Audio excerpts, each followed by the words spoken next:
this is the time to cross party line. Sama-sama muna tayo lahat, tanggalin muna natin mga korap. Kung ikampanya ko si Marcos sa BBM, Manong, you know the Marcoses, they will just use you. Mismo pinsa niya nagsabi. They will just use you, Manong, nagpapagod ka na, sabi sa akin. Chavit Singson, ikinanta ang lahat ng korupsyon na kinasasangkutan ni Pangulong Bongbong Marcos ngayon. Singson, handang tablahin si PBBM dahil ito na raw ang pinakakorap na administrasyon sa kasaysayan ng Pilipinas at mga kabataan na wawalan na ng bukas. Ani pa ni Chavit ay malaking-malaki ang pagsisisi niya kung bakit sinuportahan niya si Pangulong Bongbong Marcos noong panahon ng eleksyon. Pero bago ang lahat, mag-subscribe na sa aking YouTube channel at i-click na rin ang notification bell para updated ka sa mga bagong balita sa ating bansa. Ayaw namin ng gulo. Kailangan peaceful lang. Pero para malaman nyo lang muna, gusto ko lang ipaalam, kung nag-imbestiga sa Senado at sa Congress, parang paikot-ikot lang tayo eh. Dapat ang unang imbestigahin, flood control as far as flood control is concerned. Dahil di lang flood control ang mga katiwalian sa gobyerno. Hindi lang po flood control. Sa susunod, mas marami po ako ilalabas. Flood control, unahin natin sa Region 1, Ilocos Norte. Dahil si Presidente yung nagsabi, may katiwalaan ang flood control. Ang flood control sa Ilocos Norte,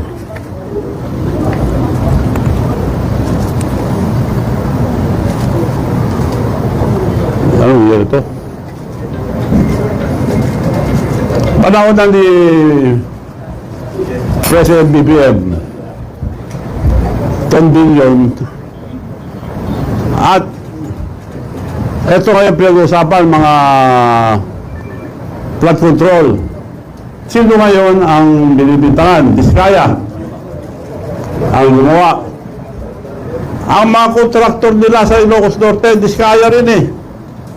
Paano tayo maniniwala ngayon sa mga pinagsasabi din ng mga iniimbestiga? Mga kontraktor nila, maraming kumpanya.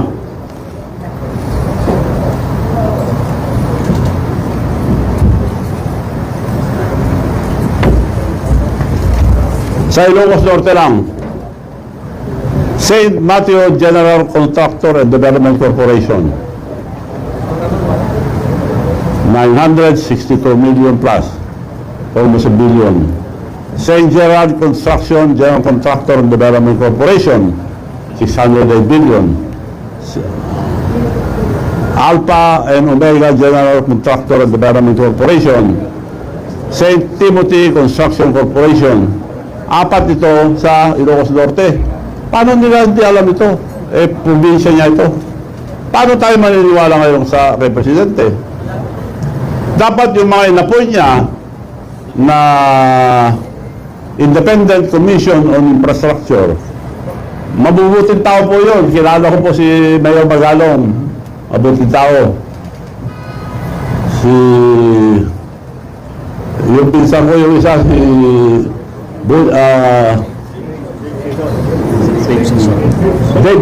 Dave Season, matino po yun. Kaya nakikiwas, at saka yung mga iba siguro matino rin lahat. Para lang i-guide sila. Unahin niyo po ang Ilocos Norte muna. Huwag lang tayo lumayo. Dahil yung as far as flood control is concerned, at buong Pilipinas, sino naka-corner? Yung mga Diskaya. Sila ang contractor nila eh. Ba't pa ibisigan na muna yun, nandun na natakalukuhan. So kung antayin natin ang Senado, ano pa yan eh, tatagal pa. Diretso na lang ito.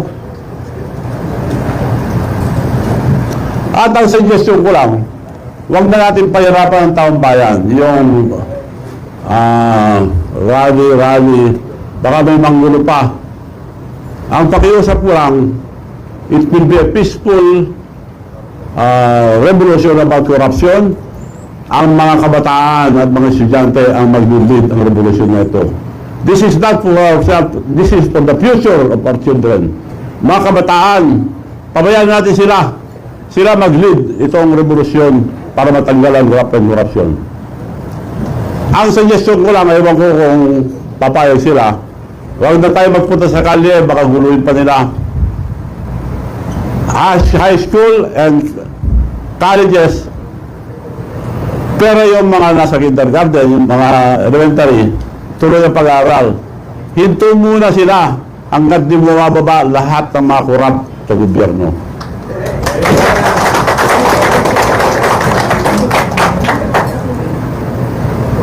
Ngayon, kung ayaw nila mag-resign, sila nagpapahirap sa mga estudyante. Kaya nakikiusap ako sa mga kabataan, mga student leaders, tumayo kayo dahil karapatan nyo to, dahil kinabukasan nyo to. Hindi po para sa amin, tumutulong lang po kami rito sa inyo. Ang mga opisyal naman, mga military and police, generals, mga officials, pabayaan nyo po yung mga anak nyo sumama sa protesta ng korupsyon. Huwag nyo silang pigilin para walang gulo. So yun po ang aking suggestion sa mga kabataan. Huwag na lang silang pumasok muna, magbakasyon muna sila. Kung hindi alis, aaduhin natin yung paalala ko lang, education is very important. Pero anong kinabukasan nila, 17 trillion ng utang ang Pilipinas, so utang pa sila. Saan na pupunta? Sa corruption. So, yun lang po pakiusap ko.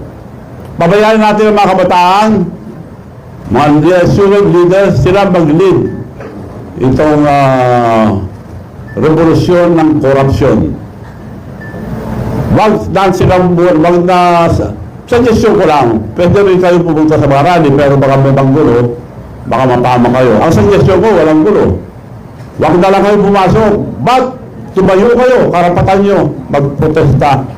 Dahil sa ang gobyerno natin, wala nang mangyayari.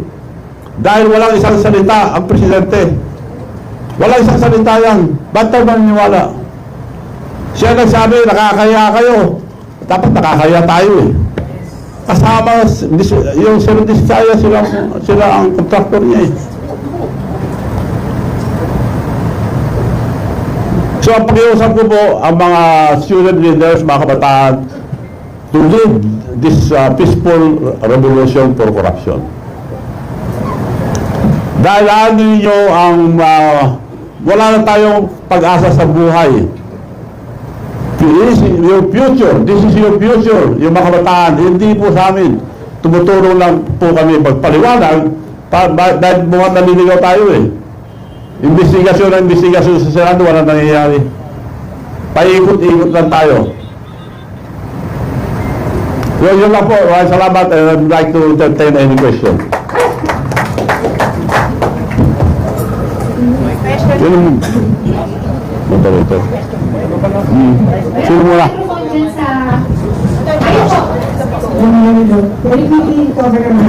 We pump in, OFWs are telling us in this country. And then, they pump in $20 billion US dollars in this country. Nagagalit na sila at talagang sila nila magwala din. Kasi they work their butt out to provide for their families. Ang tanong, if they stop remittances, ang mangyayari dito sa Pilipinas? $20 billion US dollars. Stop yung remittances sa mga OFW. It could be more. Pwede daw stop yung remittances sa mga OFW as a form of protest. Pwede rin yun, pero hindi na dapat yun para di mahirapan yung mga kamag-anak nila rito.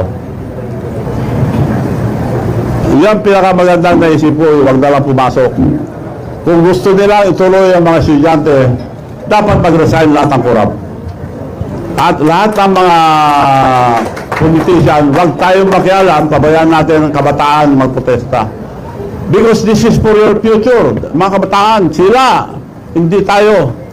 Sila na masisira kung di pa tayo tutulong kikilos.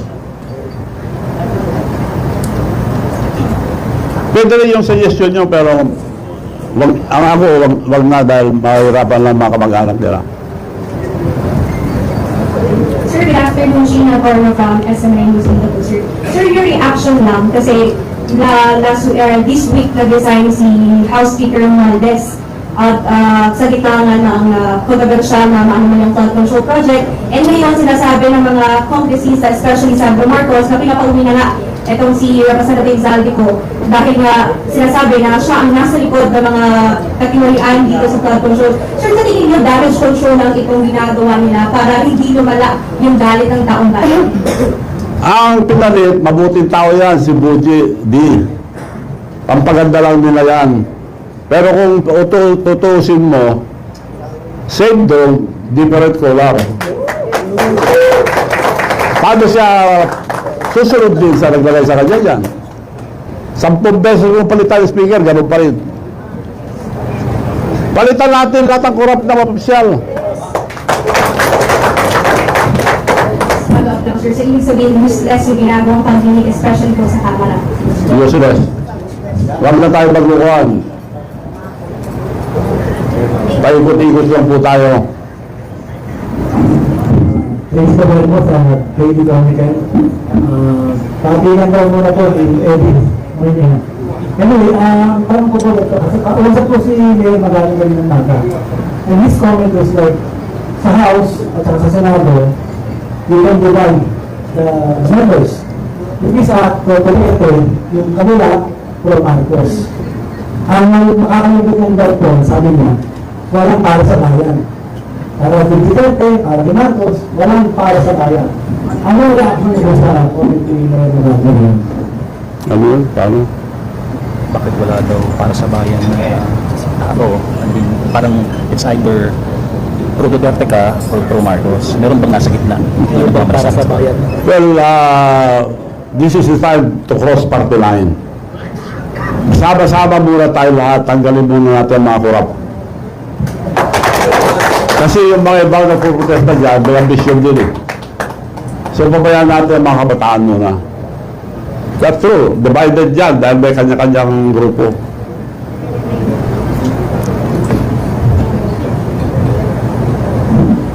Hi, Madam Chair. Good afternoon po.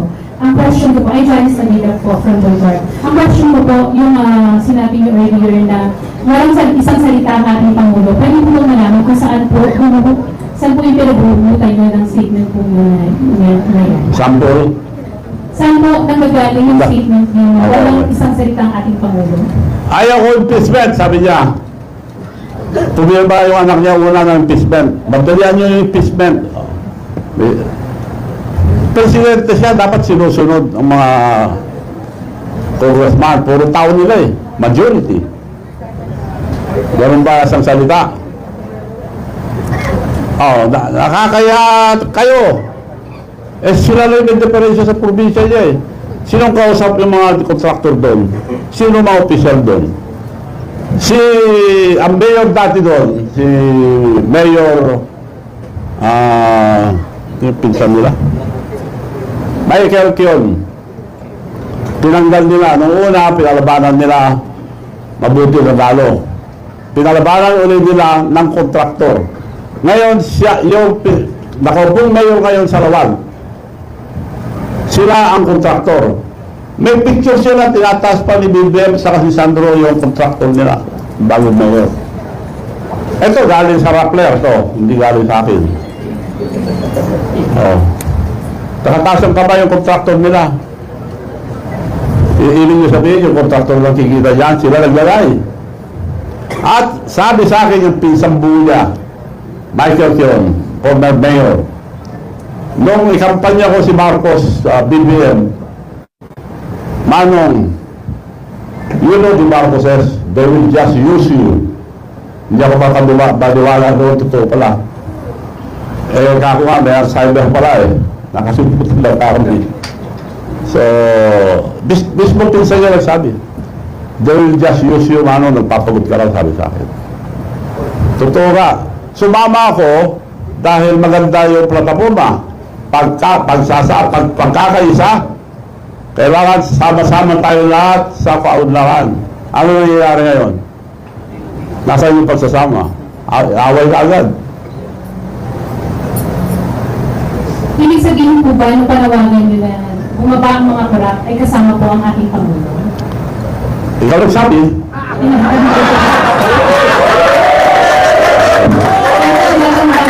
Kung ibig sabihin po ba kasama ang ating Pangulo sa panawagan nyo? Katulad po ng sinabi ko kanina. sinabi ko na eh.